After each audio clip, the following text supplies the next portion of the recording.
지역의 이슈를 만나는 시간 헬로 이슈 토크 시작합니다. 경북도가 농촌의 일손 부족을 해소하고 지역 경제 활성화를 위한 지역 특화형 비자 시범 사업을 도입했습니다. 이를 통해 외국인을 경북에 유치하겠다는 건데요. 자세한 내용 이 시간 이슈 토크에서 살펴보겠습니다. 엄재진 매일신문 경북본사 부국장과 함께합니다. 안녕하세요. 예, 안녕하세요. 네, 반갑습니다. 네. 우선 시작에 앞서서 경상북도의 지역 특화형 비자 시범 사업이 뭔지 네. 또 추진 배경도 궁금합니다. 네, 그렇습니다. 쉽게 얘기했을 때 경북을 아시아의 미국으로 만들겠다 이런 어떤 포부입니다. 이건 이철우 지사가 그렇게 얘기했고요. 네. 쉽게 잘 아시지만은 미국 같은 경우는 사실 세계적인 이민자의 나라잖아요. 네. 지구촌 민족이라든지 인종 모든 인종들이 다양하게 들어와서 살고 있는 그런 나라잖아요. 그래서 경상북도가 미국처럼 외국인들을 아주 그냥 다양하게 수용을 해서 역시 인구 증가라든지 지방시대에 걸맞도록 만들어 가겠다라는 포부입니다. 실제로 이제 이철우 지사께서는 민서 8기가 들어서면서 주거대 지방시대를 외쳤거든요. 그래서 이제는 지금은 이제 중앙정부에서 지방시대를 좀 이렇게 정책으로 이야기하고 있는 그런 수준까지 와 있습니다. 한마디로 중앙정부에 집중되어 있는 권한이라든지 이런 것들을 대규모로 지방으로 이양을 하고, 네. 또 지방에서도 사실 서울이나 수도권 못지않는 삶을 살 수 있도록 만들어 나가겠다 이런 어떤 생각입니다. 이를 위해 가지고 경북도에서는 지난 1월 달에 이제 대규모 조직 개편을 했어요. 조직 개편 과정에서 지방시대에 걸맞는 정책을 추진하기 위해서 지방시대 정책국을 만들었어요. 이것도 전국 광역단체에서는 처음입니다. 네. 처음이라서 이런 조직 개편을 통해서 다양한 정책 과제라든지 필요한 어떤 사항을 이제 발굴하고 있습니다. 이 가운데 가장 핵심이 말씀하셨듯이 지역 특화형 비자 시범 사업입니다. 이 사업은 지난해 이제 9월에 법무부에 이제 지역 특화형 비자 시범 사업 공모에 이제 경상북도 선정되면서 시작됐습니다. 네. 이를 수행하기 위해 가지고 이제 지방시대 정책국 내에 이제 외국인 공동체과를 별도로 뒀어요. 그래서 이 이제 외국인 공동체과를 통해 가지고 여러 가지 이제 지역 특화형 비자 시범 사업을 이제 수행을 하게 되거든요. 외국인 전체적인 어떤 사업도. 그래서 한마디로 지역 특화형 비자 시범 사업 같은 경우 한마디로 이제 국내 체류 여러 가지 외국인들이 있잖아요. 이 외국인들에게 사실 우리나라의 영주권 그 밑 단계의 어떤 그런 수준에 있는 정기적으로 체류할 수 있는 어떤 그런 비자를 주는 거거든요. 네. 이 지사가 이제 발급합니다. 그래서 한국어 능력이 있거나 내지는 또 이제 기술이 있는 어떤 외국인들을 이제 비자를 줘가지고 지역에 거주할 수 있도록 하겠다라는 어떤 사업이고, 시행 배경이 역시나 이제 인구 문제입니다. 경북도 같은 경우는 실제로 지금도 이제 5명 중에 1명꼴로 사실 이제 노인 인구, 네. 이제 65세 이상의 노인 인구라고 보면 되거든요.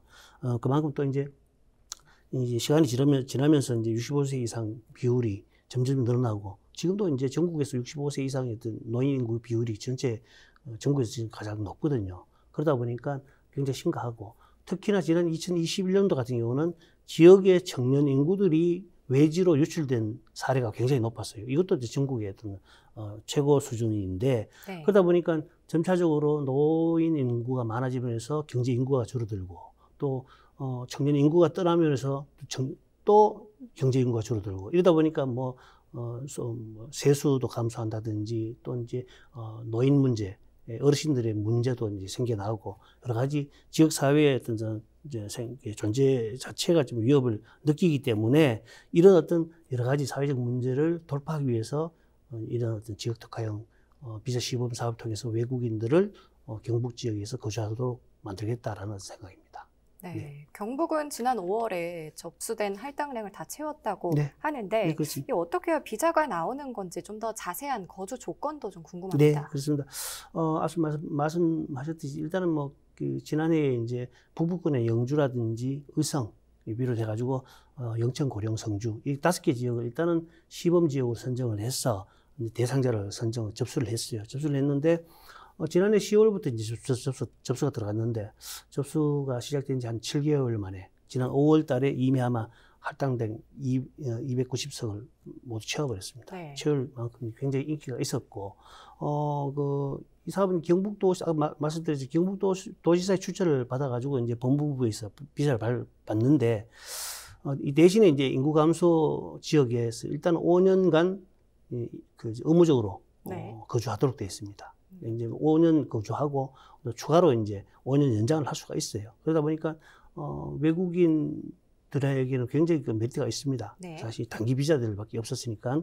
그래서 경북도 같은 경우는 원래 이제 지역 특화형 비자 사업 대상을 이제 여러 가지 15곳으로 늘려가지고 대규모로 이제 늘릴 방침이고, 이제 전체적으로 다 되면 한 1,000명 정도의 외국인들이 내년에는 거주할 것이라고 기대를 하고 있고, 특히 이제 경북도 같은 경우는 일반 이제 취업 인력뿐만 아니고 대학생들을 중심으로 하는 어떤 그런 우수 인력들을 네. 유치하는 데 굉장히 공을 들이고 있고요. 이런 어떤 것은 이제 지역의 이제 여러 가지 대학들, 지방 대학들이 학령 인구가 점점 줄어들면서 사실 정원을 못 채우잖아요. 네. 그래서 이 정원 채우는 어떤 부분도 있기 때문에 여러 가지 효과가 있다라고 보고 있고, 또 이제 사실 뭐 우수 유학생 유치를 위한 제도를 여러 가지 구상을 하는데, 그 중에는 지역 특화형 초청 장학생 제도를 마련해가지고 외국인의 어떤 정착 또는 취업을 지원하는 그런 제도도 있고, 또 뭐 경북도 같은 경우는 이제 지역 우수 인재 대상을 가지고 이제 기준이 있어요. 기준이 1인당 국민 총소득, 이제 뭐 자국이죠. 자국의 1인당 국민 총소득의 70%를 웃도는 어떤 그런 소득 계층을 중심으로 하고, 네. 또는 뭐 사회통합 프로그램 3단계를 이수했다든지, 한국어 토픽 상급 이상 소유자, 또는 전문 학사 이상 학력 소유자, 이런 어떤 좀 자격이 있습니다. 이런 어떤 학생들을 대상으로 이제 유치를 하고 있고, 특히나 이제 앞서 말씀드렸듯이 이제 경북도에서는 가장 시급한 게 인구 감소 문제잖아요. 이제 이런 어떤 인구 감소 문제가 뭐 앞으로 이제 막 5년이 지나면 훨씬 더 앞으로 점점 심해지니까, 이들이 5년 동안 그 지역에 거주하면서 취업하고 창업하면서 이런 문제를 좀 해결할 수 있지 않을까 하는 기대를 하는 그런 상황입니다. 네, 그럼 결국은 경북도의 부족한 인구를 외국인들로 채우겠다, 뭐 이런 네. 계획인데요. 네, 앞서 그렇습니다. 말씀하신 조건들은 다 다른 지역에도 똑같이 적용이 되나요? 일단 공통적으로 이제 뭐 큰 틀은 공통적으로 이제 되고, 또 지역별로 이제 여러 가지 지역마다의 어떤 메리트, 그다음에 인센티브들이 있습니다. 그래서 경북도 같은 경우는 2023년 1월 1일 날 외국인 정책을 말씀하셨듯이 전담할 이제 외국인 공동체를 만들었잖아요. 네. 여기서 모든 어떤 그런 이제 외국인 업무를 맡고 있고, 네. 또 이제 원활한 추진을 위해 가지고 산학 민관 거버넌스를 또 구축을 해 둔 상태입니다. 그리고 경북도 같은 경우는 신규 입국한 이제 외국인들에게 사실 동등한 기회를 주기 위해 가지고, 사실 뭐 조기 정책에 어려움이 있는 어떤 분야, 뭐 주거 분야라든지, 네. 또 뭐 한국의 교육, 또는 동반 자녀에 대한 학습 지원, 이런 것들을 좀 이렇게 일단 외국인들이 경북에 와서 정착할 수 있도록 맞춤형 정착 지원 프로그램을 좀 운영하고 있고, 또 이제 뭐 외국인들이 이제 지역이나 직장에 왔을 때 그 지역의 사회 분위기가 있잖아요. 그래서 그들을 쉽게 받아들일 수 있도록 하기 위해서 그런 어떤 사회 통합 프로그램도 이제 운영할 그런 계획을 가지고 있습니다. 네, 네. 그럼 이번 제도를 통해서 경북에 온 외국인들이 어떤 사업 분야에 종사하게 되는지도 궁금합니다. 일단은 지금까지의 외국인들은 대부분 이제 경북 지역에서 이제 보면 뭐 주로 농업이라든지 식품 제조업, 뭐 섬유 제품 제조업이라든지, 또는 뭐 목재나 나무 제품 제조업, 또 화학 물질, 화학 제품, 이런 어떤 분야, 소위 말해서 이제 좀 이렇게 어려운 어떤 고노동에 필요한 그런 어떤 분야의 이제 산업체에서 근무를 해왔잖아요. 대부분 해왔는데, 지금 현재 이제 경상북도가 이제 추진하는 지역 특화형 산업들이 있단 말입니다. 이거는 좀 한 단계 업그레이드된 그런 산업체였는데, 네. 앞으로는 이런 어떤 산업체에도 굉장히 좀 이렇게 외국인들이 취업을 가능성이 있다고 볼 수 있거든요. 일단은 북부권에는 이제 글로벌 백신 생산 또는 바이오 거점 산업으로 자리 잡고 있잖아요. 그래서 어룡, 대마, 뭐 실종화 사업이라든지 이런 데 이제 취업할 수 있고, 동부권에는 포항을 중심으로 철강사 한단, 내지는 또 뭐 원자력, 2차 전지, 뭐 이런 소재 산업을 이제 많이 이제 활성화되고 있으니까 그런 데 좀 할 수 있고, 구미 같은 경우는 역시나 이제 중소부 같은 최첨단 IT 기술이죠. 뭐 스마트 물류 서비스라든지, 무선 충전 센터 구축 사업이라든지, 뭐 시스템 반도체, 뭐 이런 사업에 외국인들이 뭐 학력이라든지 자격 기준에 따라 가지고 외국인들이 취업해서 활동할 수도 있다, 이렇게 기대를 하고 있습니다. 네, 그럼 이렇게 온 외국인들이 우리나라에 잘 정착해야 할 텐데요. 네네. 그럼 또 문화적 차이를 해소하는 그런 이질감을 해소하는 것도 좀 필요할 것 같은데 이 부분은 좀 어떻게 준비되고 있습니까? 그렇습니다. 외국인이 한국에 정착할 때 가장 어려운 부분이 역시나 이제 언어 아닙니까? 그죠? 언어고, 한국어를 어떻게 잘 이제 그 말하고 알아듣느냐, 이게 굉장히 가장 큰 문제입니다. 네. 그 다음에 또 이제 주거 문제거든요. 이런 부분에 대해서 이제 특히 이제 경북도 같은 경우는 경북형 한글 학교, 이건 이제 사실 글로벌 한글 학교로 이름 지었는데, 경북형 한글 학교를 운영한다든지, 또 비자센터, 또는 가족센터, 이런 것들을 구축해가지고, 역시나 이제 이제 외국인들 지원을 하고 있고요. 특히 이제 가족센터와 연계해가지고는, 희망 이임 사업이라고 이제 있어요. 그것도 네. 이제 연계를 해서 1인당 20만 원 한도에서 6개월간, 주거비 지원도 이제 하고 있고요. 이 경북형 한글 학교 같은 경우는 외국인의 입국은 물론, 그 다음에 영주, 기화까지 여러 가지, 전생에 대해서 효율적인 지원 체계를 구축을 해요. 그래서 여기서는 이제 한국어뿐만 아니라 한국 문화를 배울 수 있도록 해가지고 이들이 한국 사회에서 빠르게 적응할 수 있도록 네. 돕는 그런 시스템을 만들고 있습니다. 네. 예. 그럼 오늘 주제와 더불어서 이민청 설립도 좀 짚고 넘어가야 할 것 같은데요. 이민청이 아직 설립된 건 아닌데 어떻게 진행되고 있는지 궁금합니다. 그렇습니다. 그 앞에서 말씀드린 것처럼 사실 이번 정부의 어떤 그런 정책 키워드 중에 하나도 사실 이제 지방소멸 대책을 어떻게 할 것이냐라는 부분이잖아요. 네. 그래서 이제 이런 대책 일환으로 이제 이민청 설립을 이제 내세웠어요. 근데 이민청을 설립해가지고 지금까지는 각 정부 부처마다 이제 외국인 어떤 정책들이 추진돼 왔잖아요. 그것을 이제 하나로 묶어서 굉장히 효율적으로 운영할 수 있는 컨트롤 타워를 이제 이민청으로 하겠다라고 이제 하는 계획이거든요. 현재 국내에 이제 체류에 하고 있는 이제 외국인들 한 200만 명쯤 된다고 그래요. 네. 근데 한 2030년쯤 되면 300만으로 늘어난단 말이에요. 그래서 우리 지역사회에 차지하는 역할, 비중이 굉장히 커지잖아요. 그러다 보니까, 제대로 된 어떤 외국인 관리 시스템이 있어야 된다. 정부 차원에서도. 지금까지는 외국인 출입국이나 비자 발급 이런 것들은 사실 이제 법무부에서 했고, 네. 그 다음에 취업은 고용노동부, 그 다음에 다문화 가정이나 가족 문제는 그 여성가족부, 또 이제 교육 문제는 교육부, 이렇게 흩어져 가지고 운영해 왔는데, 이민청이 설립되면은 이런 모든 외국인 부서를 이민청이 통합 관리하면서 굉장히 컨트롤 역할을 할 수 있다라고 보고 있고요. 그래서 이제 지난해에 이제 사실 이제 한동훈 법무부 장관이 취임하면서 이민청을 바로 이제 언급을 했고, 네. 또 본인이 직접 이제 이민청이 설립돼 있는 외국 유럽 3개국을 방문했잖아요. 프랑스라든지 네덜란드, 독일 이 3개국을 방문을 해서 여러 가지 이제 사례를 살펴보고 왔어요. 그래서 이런 3개국에는 이미 아마 그 외국인 업무를 통합하는 그런 이민청과 같은 어떤 기관이 설립되어 있기 때문에, 근데 이제 일단은 발빠르게 그 이민청 설립을 이제 약속을 했는데 아직까지 이 부분이 이제 가시화된 건 아니고요. 네. 준비 단계다, 그렇게 볼 수 있겠습니다. 네, 그럼 이민청 설치는 조금 아직은 기다려야 하는 상황이고, 네. 우리 지역 사례 살펴보면은 봉화군의 민선 팔기 공약 사업으로 베트남 타운 조성이 추진되고 있습니다. 네. 차이나타운 같은 효과를 낼 수 있는지도 궁금한데요. 일단은 봉화군에서는 이제 세계 각국에 흩어져 있는 차이나타운처럼, 네. 봉화에 이제 베트남 타운을 만들겠다. 그래서 사실 베트남 타운이 제대로 조성되면은 국내에 들어있는 베트남 외국인이나 베트남 현지인들의 관광 코스도 되고 여러 가지 효과가 있을 거라고 이제 보고 있거든요. 네. 일단은 봉화군이 왜 이제 베트남 타운 왜 조성을 하려는지 그건 이제 배경부터 이제 살펴봐야 되겠는데, 네. 국내 베트남, 사실 여기는 이제 봉화에는 국내 베트남 그 이민자들의 어떤 성지로 알려지고 있는 장소가 있어요. 이게 어디냐면은 봉화군 봉성면 이제 그 장평리에 있는 충효당에 이런 그런 그 건물과 건축물과 그 마을이거든요. 근데 여기는 화산 이시라는 어떤 그 성씨를 가진 사람들의 집성 촌락이거든요.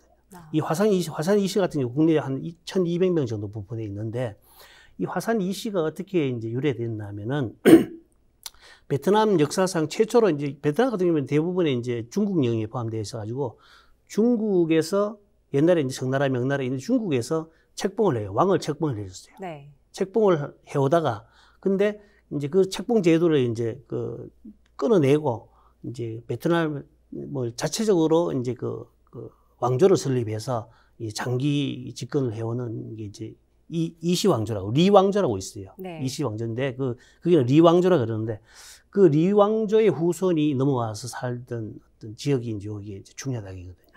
근데 그 당시에 이제 사실 이제 13세기 초지 고려시대 때인데 베트남 그 리 왕조 내부에 반란이 있었고 그 당시에 이제 권력 서열 뭐 하여튼 1위쯤 되겠죠. 왕자라고 보면 되겠죠. 이용상이라는 사람이 넘어왔는데 고려로 넘어와서 기하하면서 고려 왕에게 당신은 화산 이시로 본을 이제 화산으로 해서 화산 이시로 자기는 이제 자기가 시조죠. 시조를 보고 그래서 봉화군 창평리에 적작을 하면서 거기가 이제 화산 이시에 이제 그 집성촌락이 이제 되고 그게 유래되면서 네.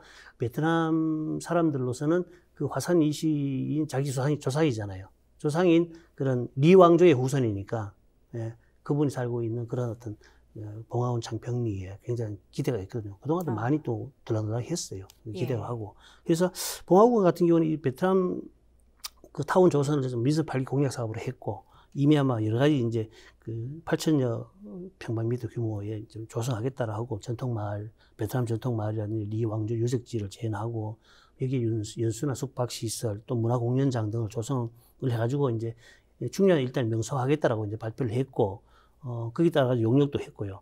이미 지난해 12월에는 베트남 국가주석에게 이걸 이제 베트남 국가정책 사업으로 좀 추진해 달라고 이제 요청도 했고 네. 자체적으로 용역을 들어갔어요.